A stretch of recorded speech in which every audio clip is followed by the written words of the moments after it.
प्रिय विद्यार्थियों, मैं मुकेश जोशी ऐश्वर्या कॉलेज पाली बीए प्रथम वर्ष के विद्यार्थियों के लिए। प्रिय विद्यार्थियों, मैंने कल के वीडियो में आपको बताया था हर्षवर्धन के बारे में।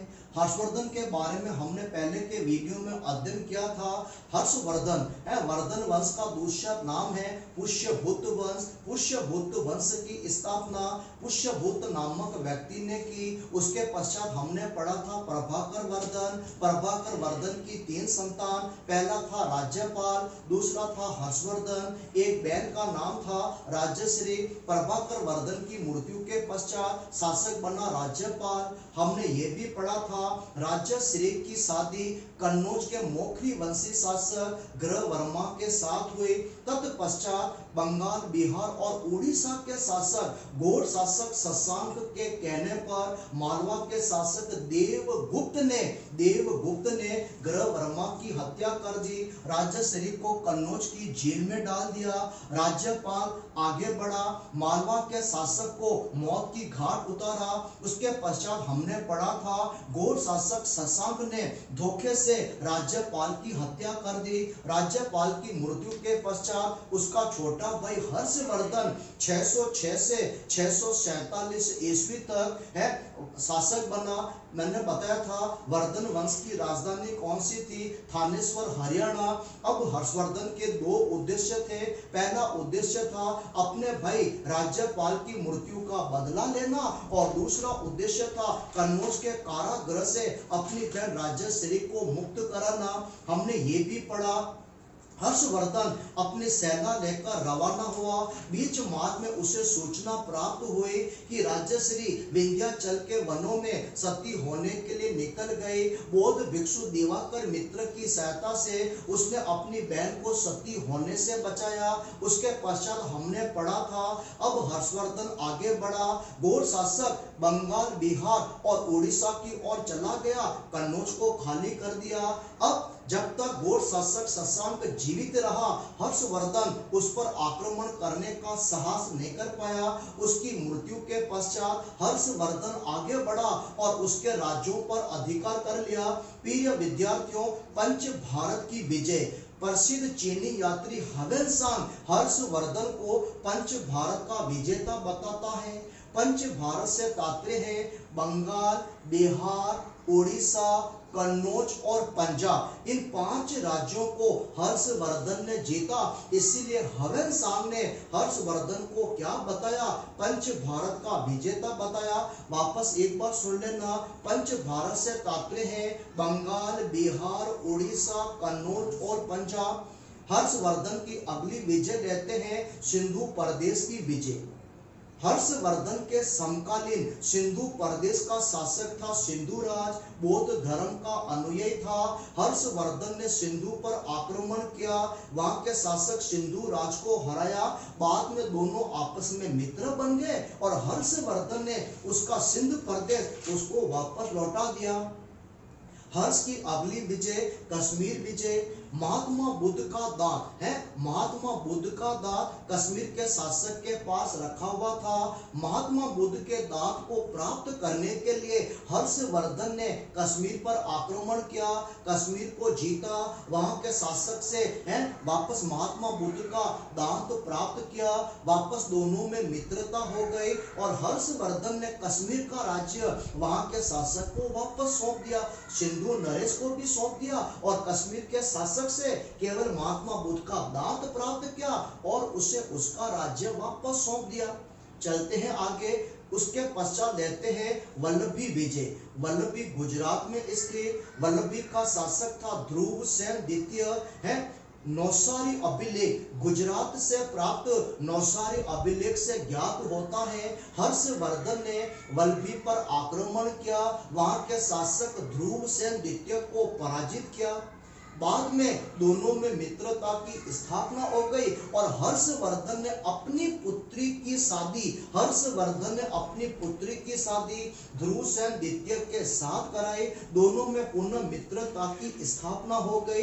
ये हो गई हर्षवर्धन की वल्लभी विजय। इस प्रकार हर्षवर्धन ने अपने साम्राज्य का अत्यधिक विस्तार किया, लेकिन एक जगह पर हर्ष को पराजय का सामना करना पड़ा और वह शासक कौन था? है चालुक्य शासक पुलकेशिन द्वितीय। प्रिय विद्यार्थियों, है चालुक्य शासक पुलकेशिन द्वितीय का एक दरबारी कवि था जिसका नाम था रवि कीर्ति। रवि कीर्ति के ऐहोल प्रशस्ति से ज्ञात होता है नर्मदा नदी के तट पर हर्षवर्धन और पुलकेशिन द्वितीय के बीच भयंकर युद्ध लड़ा गया। इस युद्ध में पुलकेशिन द्वितीय विजय हुआ, हर्षवर्धन पराजित हुआ। यह युद्ध 630 से 634 की अवधि में लड़ा गया। केवल एक युद्ध में हर्ष को पराजय का सामना करना पड़ा और दूसरा उसको चुनौती देने वाला था ब्राह्मण शासक गौड़ शासक शशांक। तो वापस समझ लेना, ऐहोल प्रशस्ति के लेखक कौन है? रवि कीर्ति है। हर्षवर्धन और पुलकेशिन द्वितीय के बीच कौन सी नदी के तट पर युद्ध लड़ा गया? नर्मदा नदी के तट पर युद्ध लड़ा गया, जिसमें चालुक्य शासक पुलकेशिन द्वितीय ने हर्षवर्धन को पराजित किया। इस प्रकार हर्षवर्धन ने एक विस्तृत साम्राज्य की स्थापना की। यह था प्रिय विद्यार्थियों हर्षवर्धन की राजनीतिक उपलब्धियां और उसकी विजय।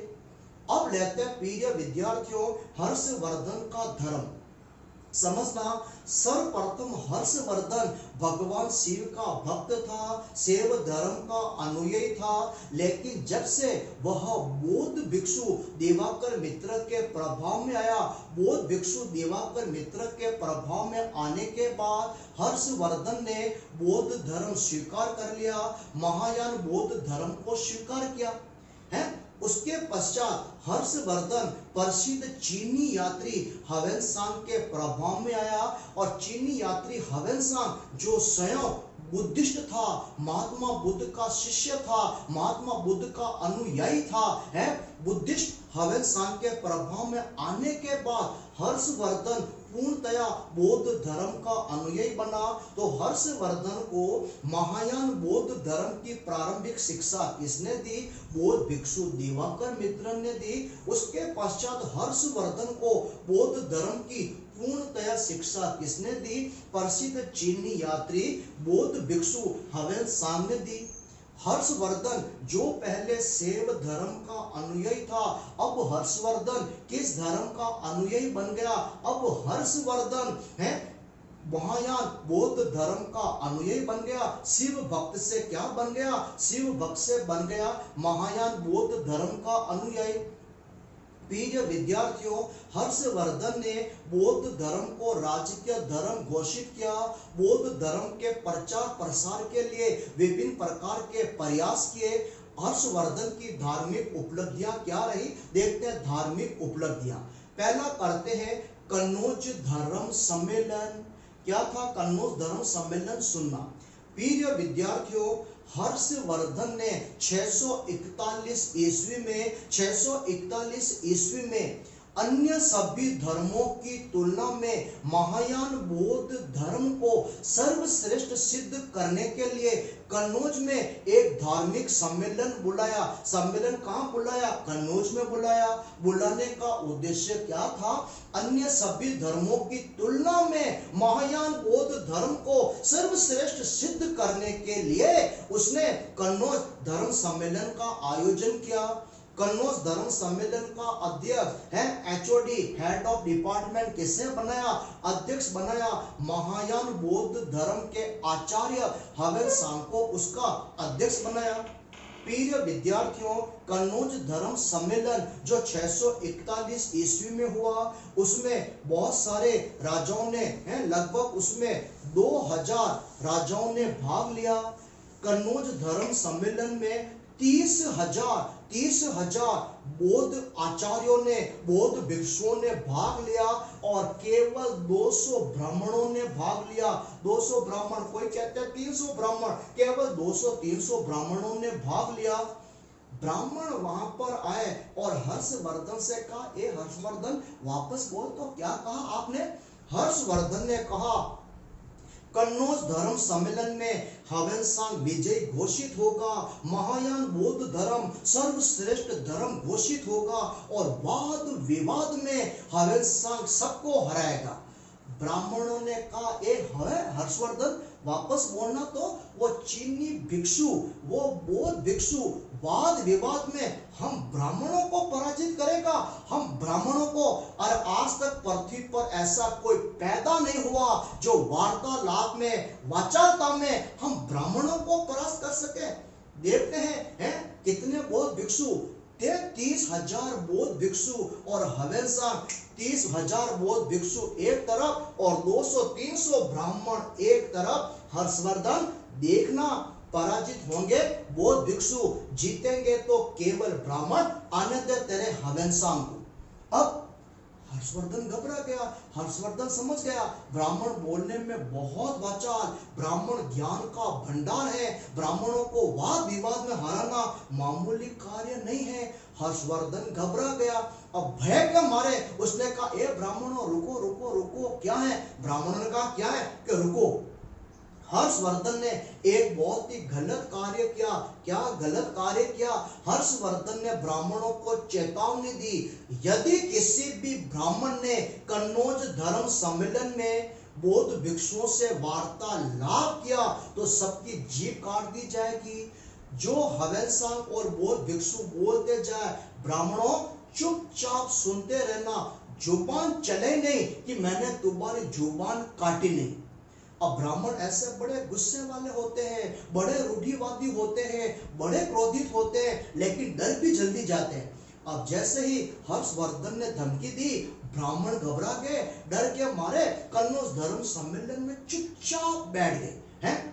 कन्नौज धर्म सम्मेलन शुरू हुआ। इस प्रकार हवेलसांग ने महायान बौद्ध धर्म के बारे में बोलना शुरू किया है। बौद्ध भिक्षुओं ने भी महायान बौद्ध धर्म की अत्यधिक प्रशंसा की और अंत में हवेलसांग विजय घोषित हुआ। महायान बौद्ध धर्म विजय घोषित किया गया। ब्राह्मण की बहुत इच्छा थी हम वाद विवाद तर्क वितर्क करें, लेकिन भय के मारे ब्राह्मण चुप बैठे थे। याद रखना, अब ब्राह्मणों का गुस्सा फूटा। ब्राह्मण जैसे पांडाल से बाहर निकले, ब्राह्मणों ने पांडाल में आग लगा दी। ये पकड़ हर्षवर्धन तेरा पांडाल। हर्षवर्धन ने कहा ये क्या क्या ब्राह्मणों हैं? ब्राह्मणों ने कहा क्या आपने अच्छा काम क्या किया है? ऐसी होती है धार्मिक सहिष्णुता, आप वो धार्मिक सद्भावना के प्रतीक ऐसा गलत काम करते हो हर्षवर्धन। हर्षवर्धन को गुस्सा आया और उन ब्राह्मणों को अपने राज्य से बाहर निकाल दिया। इस प्रकार कन्नौज धर्म सम्मेलन 641 ईस्वी में हुआ। उद्देश्य था महायान बौद्ध धर्म की सर्वश्रेष्ठता सिद्ध करना। इसका अध्यक्ष बना हवेलसांग। इसमें हवेलसांग विजय घोषित हुआ। महायान बौद्ध धर्म विजय घोषित किया गया। कन्नौज धर्म सम्मेलन हर्षवर्धन की धार्मिक सद्भावना, धार्मिक सहिष्णुता के लिए एक अच्छी बात नहीं थी। यह हर्षवर्धन के धार्मिक जीवन पर एक काला धब्बा माना जाता है। धार्मिक एकता में, धार्मिक कार्यों में हर्षवर्धन का अगला कार्य लेते हैं प्रयाग महामोक्ष परिषद। प्रिय विद्यार्थियों, हर्षवर्धन एक बहुत ही दानशील शासक था, है लाखों का दान करता था और हर्षवर्धन अपनी दानशीलता साबित करने के लिए 5 साल में एक बार प्रयाग में है महामोक्ष परिषद का आयोजन करता था। इस महामोक्ष परिषद में भारत भर से बहुत सारे सन्यासी भाग लेते थे, निर्धन भाग लेते थे, गरीब ब्राह्मण भाग लेते थे। कहने का तात्पर्य है प्रयाग महामोक्ष परिषद में धार्मिक कार्य भी होते थे और हर्षवर्धन यहाँ पर खुले हाथ से, मुक्त हाथ से, हस्त मुक्त दान किया करता था। प्रिय विद्यार्थियों, हवेलसांग है 643 ईस्वी में हर्षवर्धन ने छठे प्रयाग महामोक्ष परिषद का आयोजन किया। हवेलसांग भी इसमें उपस्थित हुआ। यहाँ पर बहुत समय तक भगवान की पूजा अर्चना की गई। छठे प्रयाग महामोक्ष परिषद में हर्षवर्धन ने गरीबों को, गरीब ब्राह्मणों को, अनाथों को, जरूरतमंदों को खुले हाथ से दान दिया। यहाँ तक कि उसका जो भी टारगेट था दान करने का, वो सारी वस्तुएं, सारा सोना चांदी उसने प्रयाग महामोक्ष परिषद में दान कर दिया। प्रिय विद्यार्थियों, और इतिहासकार हवेनसांग लिखता है, जब अंत में हर्षवर्धन गंगा नदी में स्नान कर रहा था, एक निर्धन ब्राह्मण आया। हर्षवर्धन ने कहा, ये ब्राह्मण, अब मेरे पास देने के लिए कुछ नहीं है। उसने कहा, मेरे पास वस्त्र नहीं है हर्षवर्धन, मुझे वस्त्र चाहिए। और कितने गर्व की बात है, हर्षवर्धन ने अपने पहने हुए वस्त्र उतार कर उस गरीब ब्राह्मण को दान दिए और अपनी बहन राजश्री से नए वस्त्र पहनाकर उसने मंगवा कर पहने। इस प्रकार प्रयाग महामोक्ष परिषद हर्षवर्धन की है किसका परिचारक है? उसकी दानशीलता का परिचारक है। इस प्रकार प्रिय विद्यार्थियों, हर्षवर्धन ने राजनीतिक क्षेत्र में महत्वपूर्ण उपलब्धियां हासिल की। हर्षवर्धन ने धार्मिक क्षेत्र में महत्वपूर्ण उपलब्धियां हासिल की। महायान बौद्ध धर्म को राजकीय धर्म घोषित किया, लेकिन साथ ही साथ अन्य धर्मों के साथ भी उसने उदारता समानता का व्यवहार किया। प्रिय विद्यार्थियों, यह हो गए हर्षवर्धन के बारे में। प्रिय विद्यार्थियों, अब ले लेते हैं हर्षवर्धन के लिए अगला अध्याय, अगला चैप्टर हम हर्षवर्धन में ले लेंगे। चलो आज ही मैं ले लेता हूँ, 5 मिनट का और है। प्रिय विद्यार्थियों, हर्षवर्धन ने साहित्य क्षेत्र में क्या क्या उपलब्धियां हासिल की, सुनना। प्रिय विद्यार्थियों, हर्षवर्धन स्वयं विद्वान था और उसके दरबार में बहुत सारे विद्वान और साहित्यकार निवास करते थे। स्वयं हर्षवर्धन ने संस्कृत भाषा में 3 ग्रंथ लिखे, रत्नावली, नागानंद और प्रियदर्शिका। तो हर्षवर्धन ने कितने ग्रंथ लिखे? 3 नाटक ग्रंथ लिखे। रत्नावली, नागानंद, प्रियदर्शिका ग्रंथ किसने लिखे? हर्षवर्धन ने लिखे। हर्षवर्धन का दरबारी कवि बाण भट्ट था। बाण भट्ट ने संस्कृत भाषा में कौन से ग्रंथ लिखे? एक लिखा हर्षचरित्र, दूसरा लिखा कादम्बरी, तीसरा लिखा चंडी सप्तक। उसके दरबार में संस्कृत का एक और विद्वान रहता था जिसका नाम था मयूर। मयूर ने सूर्य सप्तक नामक ग्रंथ की रचना की। बौद्ध भिक्षु देवाकर मित्र ने भी अनेक प्रकार से महायान बौद्ध धर्म का प्रचार प्रसार किया। हर्षवर्धन के समय में बंगाल में एक प्रसिद्ध बौद्ध भिक्षु और विद्वान था जयसेन। हर्षवर्धन जयसेन की विद्वता से प्रभावित हुआ और जयसेन को 80 गांवों की आय दान में दी। जयसेन से कहा, ये 80 गांव मैंने आपको दान में दिए। जयसेन ने कहा, मैं बौद्ध भिक्षु हूँ, सामान्य जीवन व्यतीत करता हूँ। ए हर्षवर्धन, मैं ये 80 गांवों की आय क्या करूंगा? और बौद्ध भिक्षु और प्रसिद्ध विद्वान जयसेन ने 80 गांवों की आय लेने से मना कर दिया।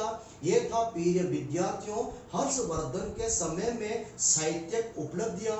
प्रिय विद्यार्थियों, आज के वीडियो में मैंने आपको यहाँ तक बता दिया।